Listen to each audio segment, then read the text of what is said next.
আসসালামু আলাইকুম। কেমন আছেন সবাই? আশা করি সবাই ভালো আছেন। আলহামদুলিল্লাহ আমিও ভালো আছি আপনাদের দোয়া ও ভালোবাসায়।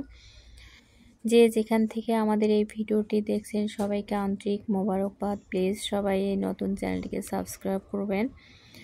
আজকে আমি কয়েকটি মূল্যবান কথা বলবো, যেটা আমরা বরাবরই করে থাকি। আসলে আমাদের দ্বারা হয়, আমরা মানুষরা যে কাজগুলো প্রতিনিয়ত করে থাকি তা হচ্ছে বিছানা ছাড়ার জন্য বনের পাখিরা যদি তোমাকে হারিয়ে দেয়, তবে এটা হচ্ছে তোমার পক্ষে নিঃসন্দেহে আক্ষেপের ব্যাপার। এটা বলেছেন হযরত আবু বকর সিদ্দিক রাদিয়াল্লাহু আনহু। যে ব্যক্তি বিশ্বাস করে যে দোজখ আছে, তার পক্ষে পাপে লিপ্ত হওয়াটা আশ্চর্যজনকই বটে। হযরত উসমান রাদিয়াল্লাহু আনহু বলেছেন, মানুষের সাথে হাসি মুখে কথা বলাটাও একটা ইবাদত। হযরত আলী রাদিয়াল্লাহু আনহু বলেছেন, কম ঘুমানো ইবাদত। লোকজনের সাথে মেলামেশা কম করা সর্বাপেক্ষা নিরাপদ পন্থা। হযরত উমর রাদিয়াল্লাহু আনহু বলেছেন, ধন সম্পদ ফেরাউন ও কারুনের উত্তরাধিকার এবং এলেম নবী রাসূলগণের মিরাস।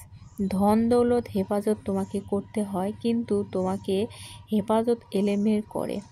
যার নিকট ধন দৌলত থাকে তার অনেক শত্রু থাকে, কিন্তু যার নিকট এলেম থাকে সবাই তার সাথে বন্ধুত্ব করতে আগ্রহী হয়।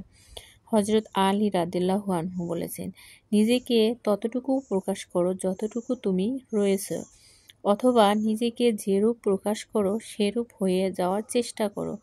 বায়েজিদ বোস্তামি রাদিয়াল্লাহু আনহু বলেছেন, ভালো কথা বন্ধুদের পর্যন্ত পৌঁছাতে চেষ্টা করো, বিরুদ্ধচারীদের সাথে বিতর্কে অবতীর্ণ হইও না। সকল প্রকার বিধিনিষেধ থেকে মানুষ মুক্ত থাকতে চায়, কারণ এর দ্বারা প্রবৃত্তি তৃপ্ত হয়। কিন্তু আল্লাহ তাআলা যেহেতু মানুষের প্রতি নিতান্ত মেহেরবান, সেজন্য তাদেরকে শরীয়ত বিধি দান করেছেন। এসব বিধানের মাধ্যমে আবদ্ধ না করার নজির তেমনি হতো, যেমন কোনো চিকিৎসক তার রোগীকে যা ইচ্ছা খেতে এবং যা ইচ্ছা ব্যবহার করার উত্তরাধিকার দিয়ে ছেড়ে দিলেন। এরূপ রোগীর পরিমাণ কী হবে তা সহজেই অনুমান করা যায়। সাধারণত আসলে আমরা এই ভুলগুলো মূলত সবসময় করে থাকি। আসলে চলার পথে অনেক, যেমন হাঁটতে অনেক নেকি অর্জন করা যায়, আবার হাঁটার মাধ্যমেই আবার অনেক পাপও হয়ে যায়। কিন্তু আমাদের এই হাঁটা চলা হেফাজত সেই সঠিকভাবে চলাফেরা করা উচিত।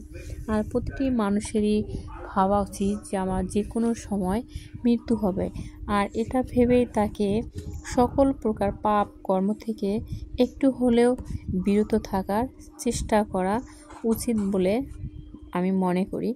কিন্তু সব মানুষ আমরা সব কিছু করতে পারি না, কিন্তু চেষ্টা করা তো দোষ নয়।